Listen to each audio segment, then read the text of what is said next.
Hello and welcome again to the Writer Review. This is Eric Curot Writer, and this week we're going to be taking a look back at the 1972 Western action movie Ulzana's Raid. Now, Ulzana's Raid runs for an hour and 45 minutes. It is directed by Robert Aldrich, and it is produced by Carter DeHaven Jr., Harold Hecht, and Burt Lancaster. The script was by Alan Sharp. The score was by Frank DeVol. The cinematography by Joseph Bierock, and it was edited by Michael Luciano. And it stars Burt Lancaster, Bruce Davison, Jorge Luke, Richard Jaeckel, Joaquin Martinez, Douglas Watson, aka Mac Corey on Another World, and Richard Bull, who played the role of Nels Olson, the store owner on the TV series Little House on the Prairie. Ulzana's Raid is about a radical Apache named Ulzana, played by Joaquin Martinez, who departed from his reservation and is now on a mission to gain his freedom. But the American cavalry won't let him slip by that easily, in which they call upon a grizzled old scout named Macintosh, played by Burt Lancaster, and a platoon to hunt him down. The platoon is in station to stop Ulzana, and that's where a young, inexperienced military graduate Christian idealist, Lieutenant Debuin, played by Bruce Davison, steps in to take charge. However, as he tries to be reasonable to the natives compared to the other white soldiers, his ways get progressively put to the test when he encounters Ulzana and his allies as they raid settlers' houses, killing off innocent people, mutilating and raping the ladies. So at first, he kind of took the native people in stride, but after watching Ulzana in action, Debuin progressively starts to reveal his subliminal racial intentions and his mutual disdain for the natives and the native culture.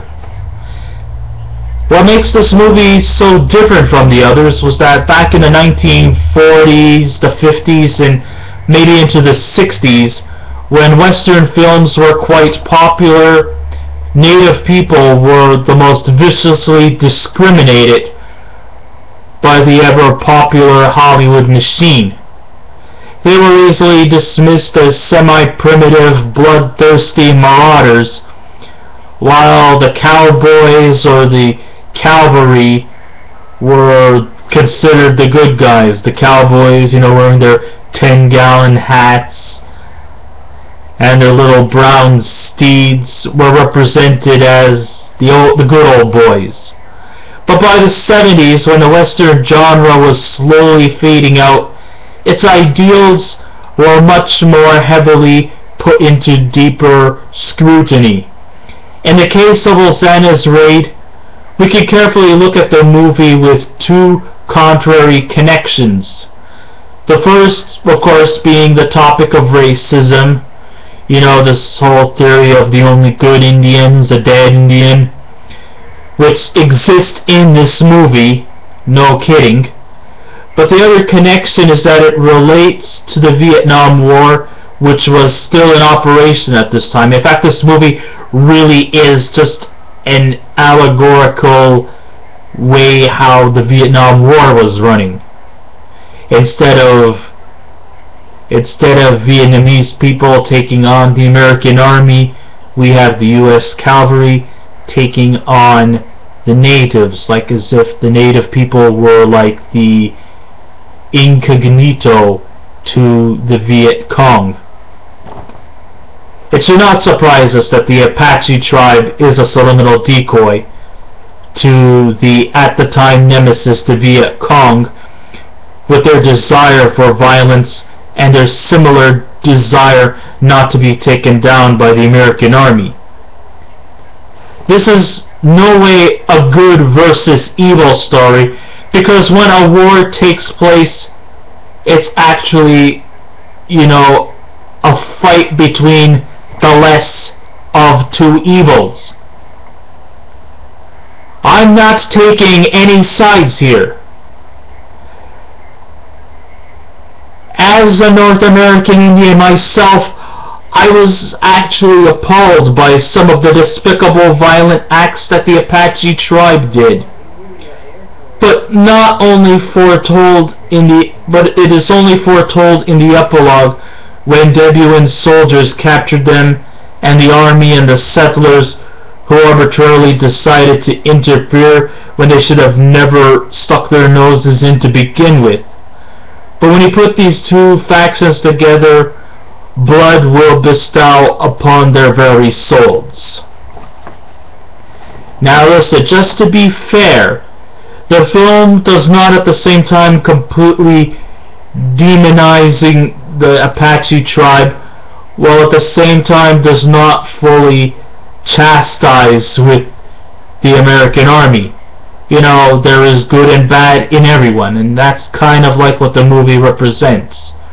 Sure, I don't approve the actions that the Apache tribe did. I am not here to take sides. At the same time, the American cavalry did their fair share of despicable acts too. But when you think about it, in battles, war kills, depending on which side you take. And that's the great thing about this movie. You can pick a side. You can take whatever side you want. But every way you look at this, you lose. There is no winner when you're at war. You either survive or you die. It's particularly because of the shared experience, and the reason why the Apaches are not fully condemned and the American army are not fully praised. It's particularly because of the shared experience Macintosh has been a part with both worlds. Once upon a time, there was a time when Macintosh lived and adapted to the lifestyles of Native people. In fact, he was at one time married to a Native woman. What more is that, unlike his troop, he does not have a full-blown hatred towards Native people. He still knows all too well what they're capable of doing, and he fears them for that. They're unpredictable, but they do what they do for the sake of their people. Now, they may not do anything that may be deemed flattering, but it's just their ways of life. It's their ways of getting even. It's like when a skunk sprays you. Does the skunk spray you because it wants to? No, it does it for the sake of defending themselves. In fact, they're more afraid of you than you are afraid of them.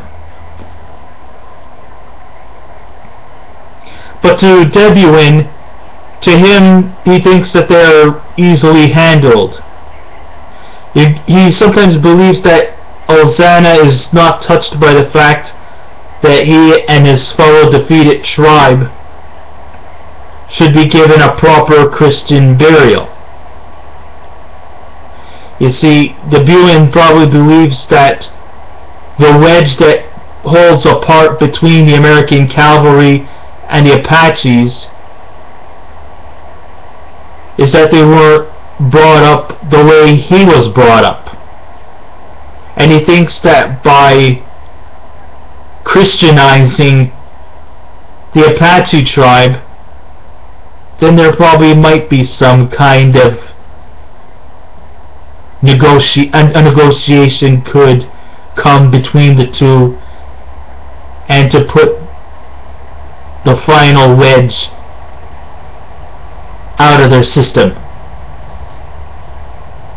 But even the Democratic Debutan's motives was to appease the viewers that a peaceful solution can help overcome this dire situation.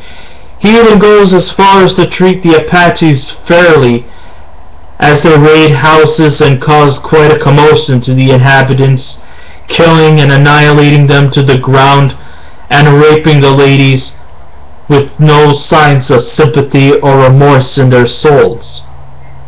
Both factions can't seem to find any kind of humanity towards one another, so neither adversaries are necessarily playing with kids' gloves.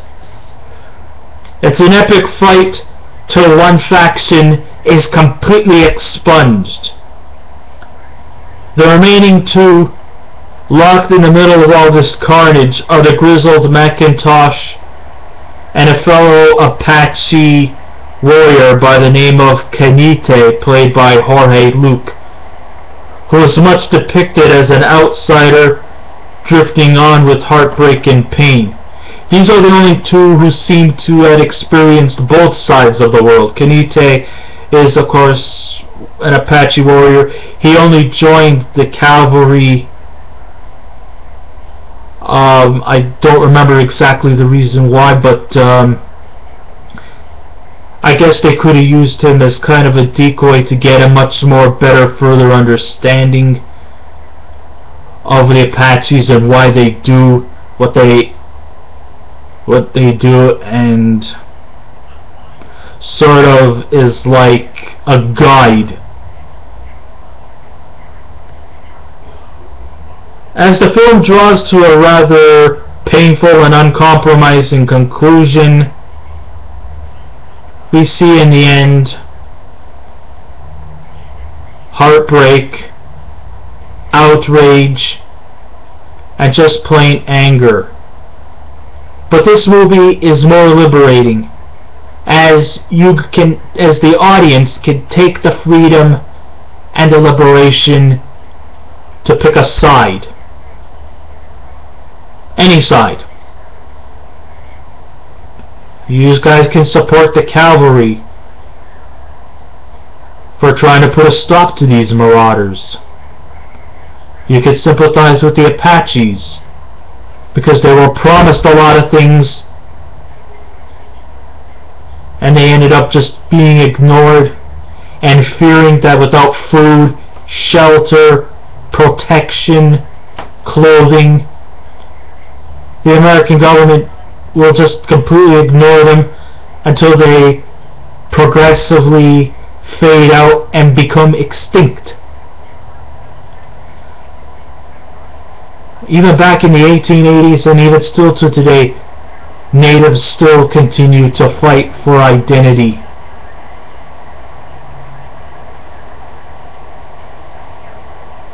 And it has become a growing trend. It was a growing trend then, it's a growing trend now. And if nothing changes, then it might be too late.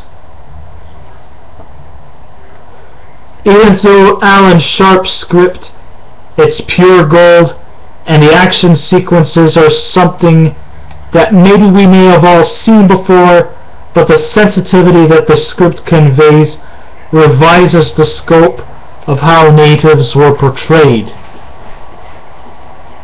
I mean, there were movies that took native people towards a more sensitive perspective. You know, another Aldrich movie and Burt Lancaster was in was called Apache. That too is also a good demonstration of how they portray native people in not being semi-primitive, conniving marauders, and taking them to a more sensitive perspective. If I was to give this movie a scale out of 10, I definitely would give it a 7 out of 10. It's not a masterpiece. There's a lot of very good things about it, but you know, like when it comes to the action scenes, it's something that we've all seen before for those who are Western enthusiasts. That's probably the only weakness. So I guess this ends my writer review. Thank you all for listening. Please subscribe to me if you like. Send me your comments. Remember, be kind, be courteous. And I will be back again, once again, with another review. So until next time, take care of yourself. Keep watching those movies. I'll see you around. Goodbye.